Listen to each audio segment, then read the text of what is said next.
Well, today is the day that we all get to watch our favorite show.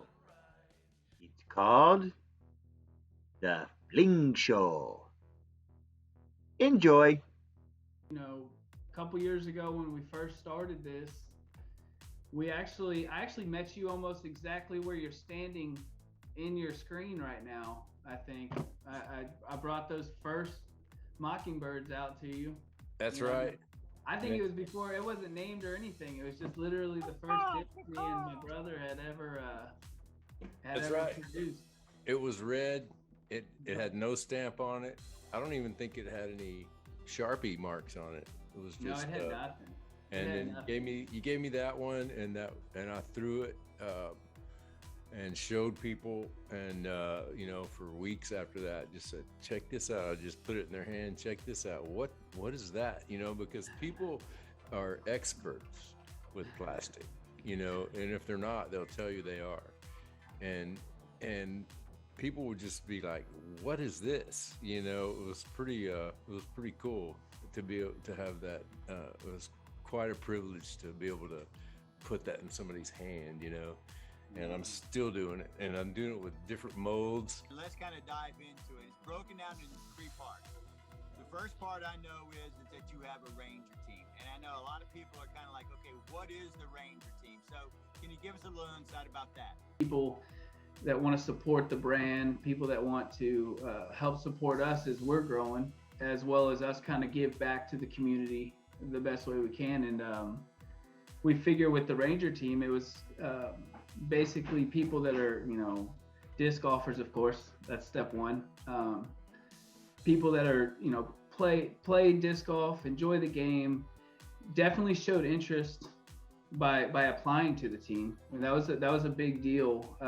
We went into this with absolutely no expectations and no real thoughts of what was going to happen or how many people would apply. We had no idea, right? And then we actually ended up having right around 200 applicants apply for the team, which was way more than I had. Like I said, I had zero expectations, and so when we saw all that, we determined, talking with Terry, figuring out how many people we could bring on. We kind of set a structure at 150 players.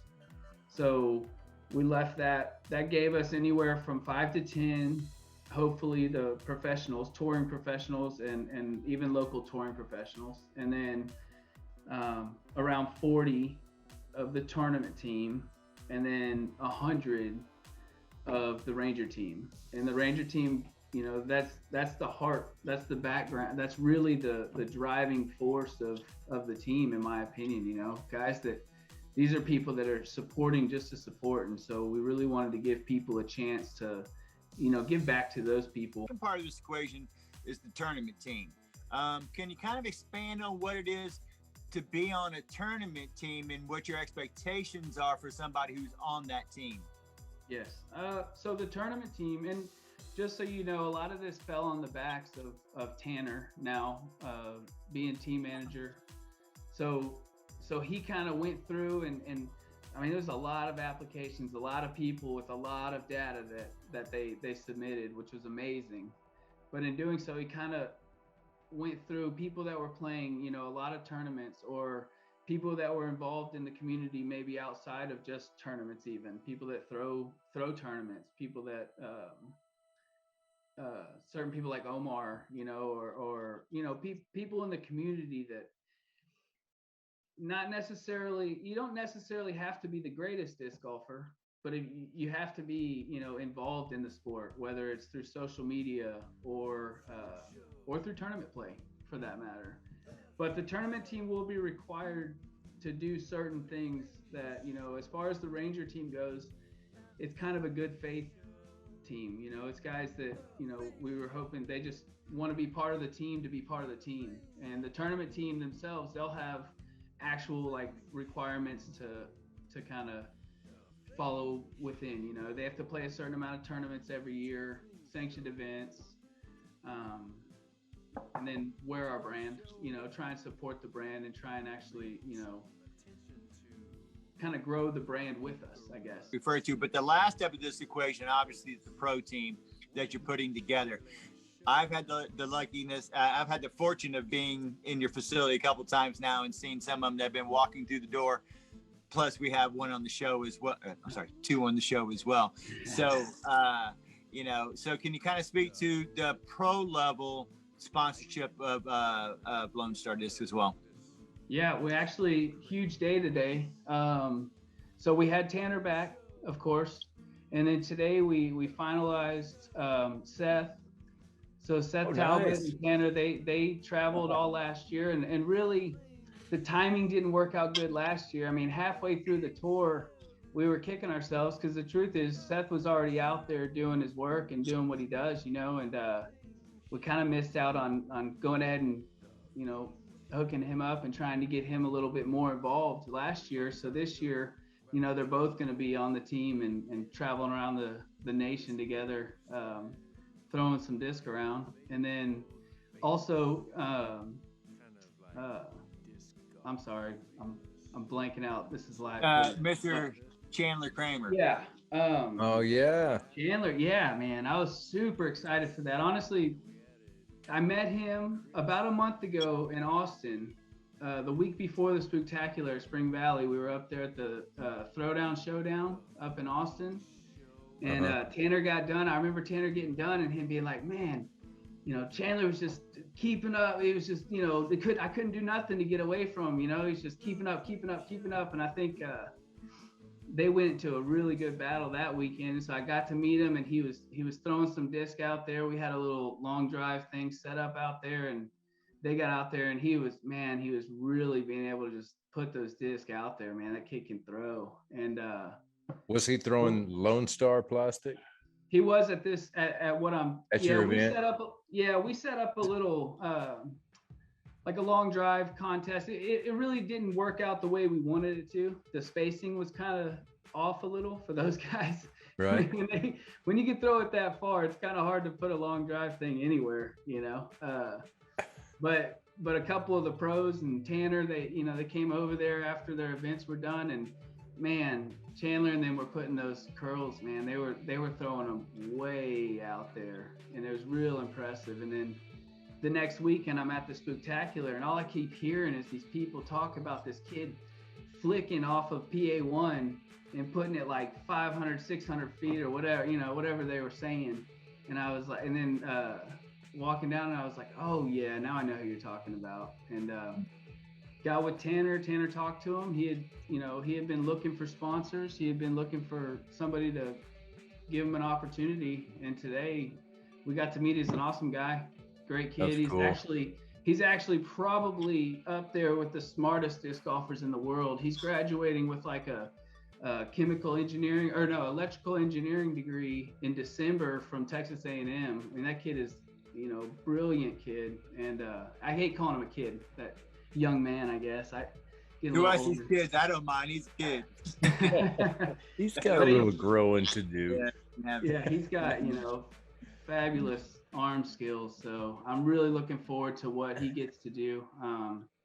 And we still have some other stuff lined up. We've got couple other players that we're still working out the final deals.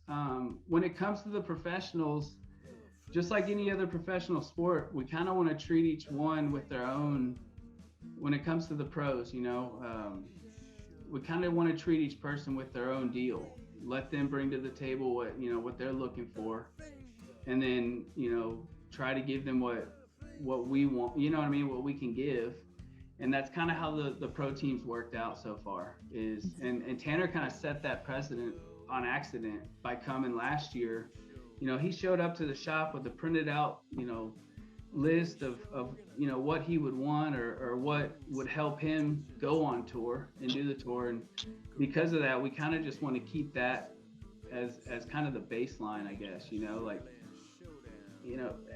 the Houston Texans, every single player on that team has a different contract worked out with the owners, you know what I mean? And it's kind of the theory we have going forward, is that each pro kind of can work their own deals out.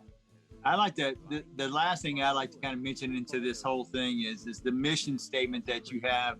And I've had the opportunity to sit down with both you and Terry, the other owner, your father, in this company, and I really know really where you're going with it now. And I think him and we've always talked about this is that you're player positive, and your expectation is for the player to play, and then promote. It is not to sell, to be the Amway. Now, whether or not someone wants to choose to do something like that, that's upon their own decision, and you allow that to each individual their own. Yeah. But I've always really wished this sport would move into the direction that you and your dad are really wanting to take this into, which is the players are there to play. We're going to get you there into the tournaments. We're going to make sure that you're taken care of, and we're going to make sure that we sign you to the deal that you think is both good for both of us. But your expectation is not for them to sell things out of the back of their trunk. Once again, if people choose to do that, as you have heard in this now, that's what they want to do. They want that model, that's fine. But I really appreciate the fact that you're bringing to light a different mentality to disc golf. And that is that of a professional sport that moves forward.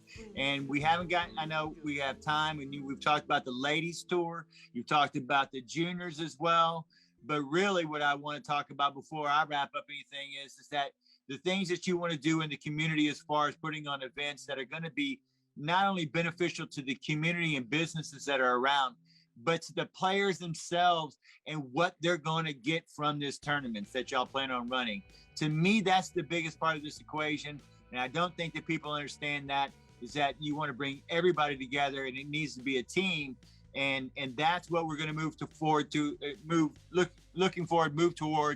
But I cannot wait to see what y'all do in that. If you could speak a little bit to your vision on that, I would appreciate it. So getting into the tournaments,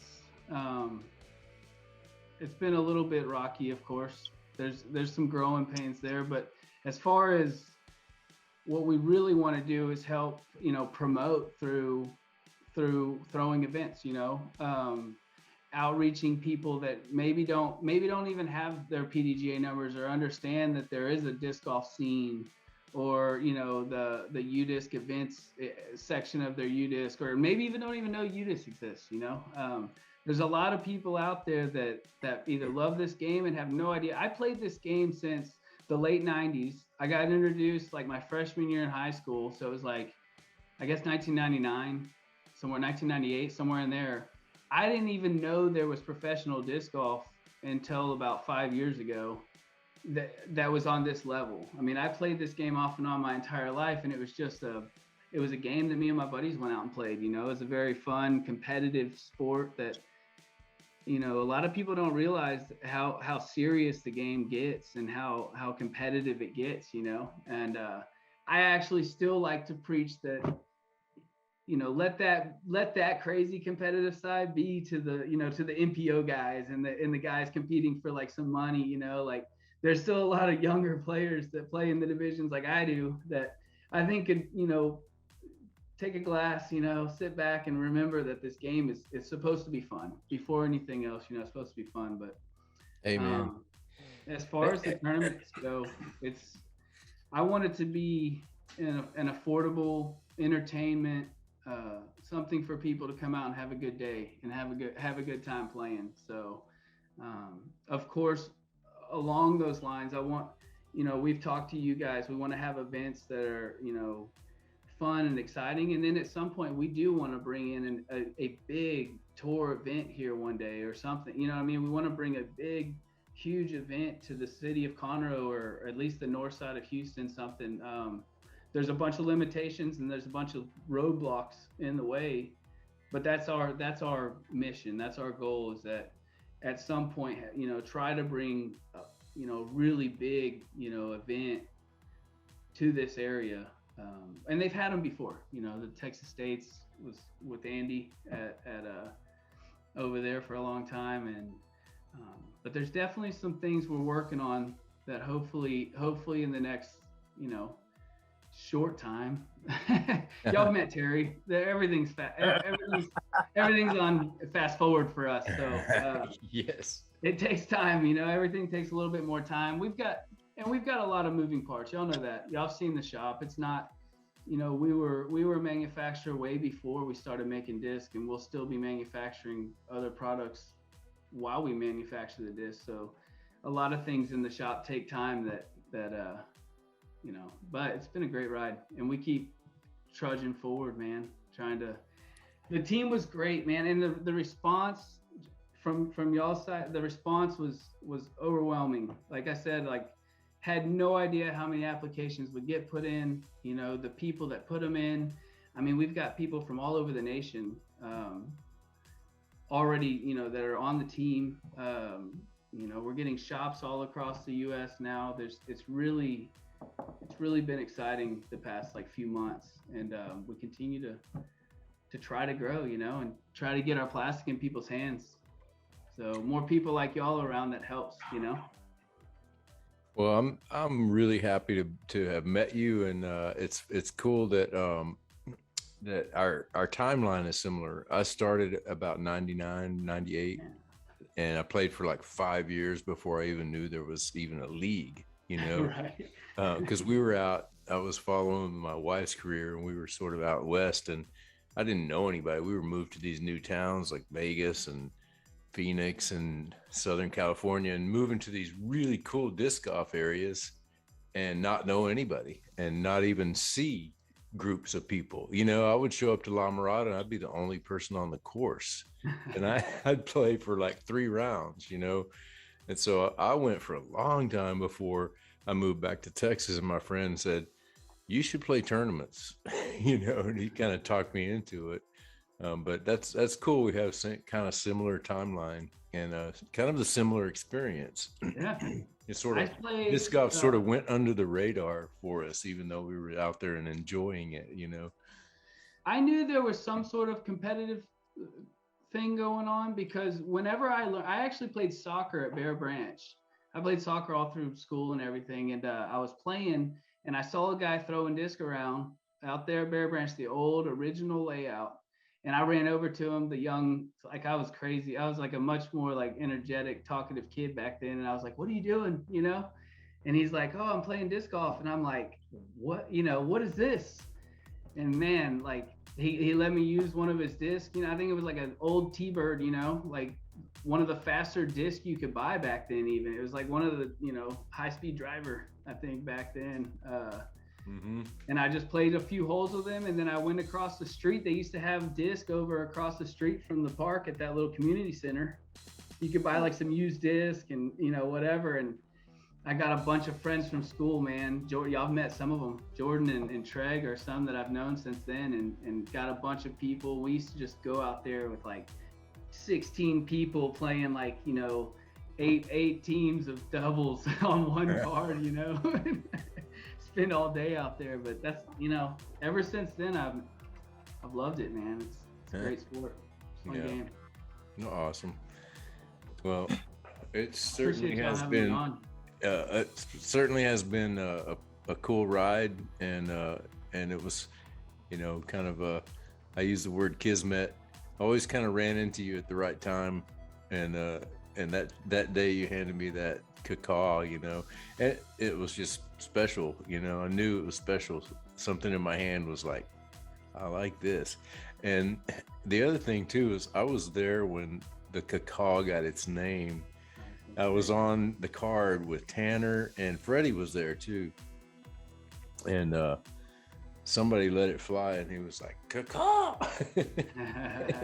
He's like, you should call that the cacao.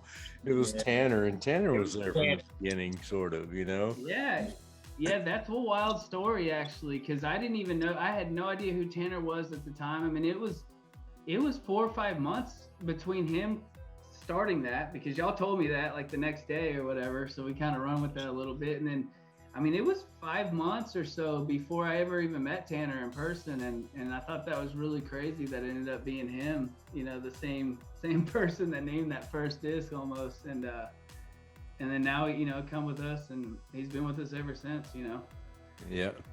So. Yeah, it's kind of, and I know that you guys are in research and developing more and more different molds and stuff like that, but right now, it's kind of a certain type of player that excels with your plastic, I think. I mean, I saw a putting seminar Sunday with some pickup doubles, and I had Mayo was on the card. Unfortunately, he wasn't my teammate, but he was throwing the penny putter, and he made every putt. I mean, he was making 100-footers, 60-footers.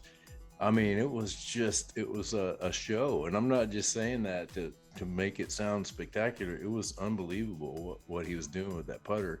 And also, Mayo was the one that turned me on to the BB6, because, like I said, I had 2 of them, but I had sort of written it off as kind of a beginner disc, you know, because it has a totally different feel than, say, a Buzz, even though it might have the same kind of flight, you know. But anyway, and then after that, watching him throw that BB6, I was like, wow, that kind of fits his game, you know. And you know, Tanner's the same way, you know. It's like a certain style of golfer, you know. Anyway, So the BB6, real quick, it actually was designed. So my nephew, which is 11, he threw the Soul for a long time, and so I kind of was going for something similar, something kind of super domey, understable, and then, you know, once you start running, and it's a little bit different design, of course. Everything's different a little bit whenever you get done making everything, but I wanted a flippy mid-range for a younger kid or you know, slower arm players.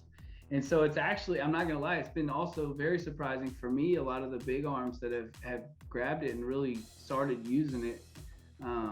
It's not quite as understable as like a Soul or you know, but it's even an XD, which is the one I was comparing it to. And I ought to go back and look. I don't have any XDs with me, and I really didn't throw it back in the day, but that's what it's kind of reminding me of, with that same kind of profile. And it's got such an it seems smaller in diameter. Is it, or is that just the perception? No, I think it's about the same. As like so a with Buzz. with the PDGA rules, basically your weight is determined by the OD, by the outside diameter. So if you want to get into the range that everybody calls max weight, the 175, you at least have to have it at, like, I think it's 21 centimeters. I could be wrong right now. I have it all on my chart, but there's a, you know, specific amount of grams per centimeter that you can use, basically. So if you want to get up there in the heavy weights, they have to be a certain roundness. A certain roundness. Well, the plastic is unbelievable. I mean, it's just pretty beautiful blends, and some of the I don't know how you guys do that, the mixing the plastic up when you do the molds, but those are really turning out well. And you guys are, you know, I mean, I guess if you put the work in, you're going to get the results, and it seems like you guys are really putting the work in. I can't wait to have a stack of these in my hand. I'll be there tomorrow. Come on out. I have I'll see fallen you in love tomorrow. with that BB6, so Yeah. good job on that. Mockingbird Alpha too. I need another one of those when you're on your way as well. That Mockingbird Alpha, I love that stuff. Cool. Yeah, big fan. Hey, but before we go, because I know we have another guest on this evening here in just a minute. Do you have anybody that you want to give a shout out or a thanks to? I mean, it's been an incredible 1.5, 2-year ride that we've been on. Yeah, I mean, everybody, the whole disc golf community, as that, you know, from my angle, everybody that's shown any support at all of you guys, the whole Fling Show been amazing to me. Andy, of course, at Spring Valley, she's amazing. She's super supportive and helped me, you know, all along the way. Tanner, of course, like I said, that guy's awesome. You know, he does a lot of stuff behind the scenes too that a lot of people don't see. He's a he's a workhorse, man. And Josh Hofstra now, of course.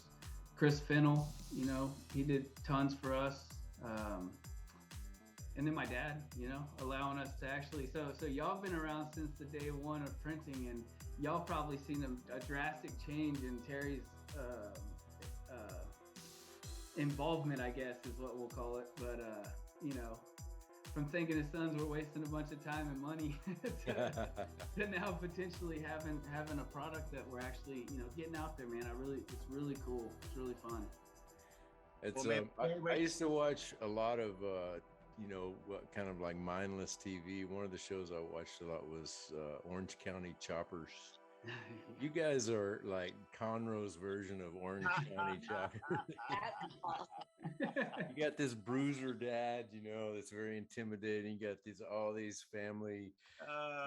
That's pretty good. And I have to give you that one. That's a pretty good comparison. And only you and I would have known that from the beginning. Although Jordan, I'm pretty sure Jordan and Trey do as well. Hey, Travis, we'll see you tomorrow. We're going to get to this interview. Thank you so much for coming on. And all of us, we cannot wait to see what you do in the future. And thank you for everything you've done so far. And we'll see you tomorrow. All right, buddy?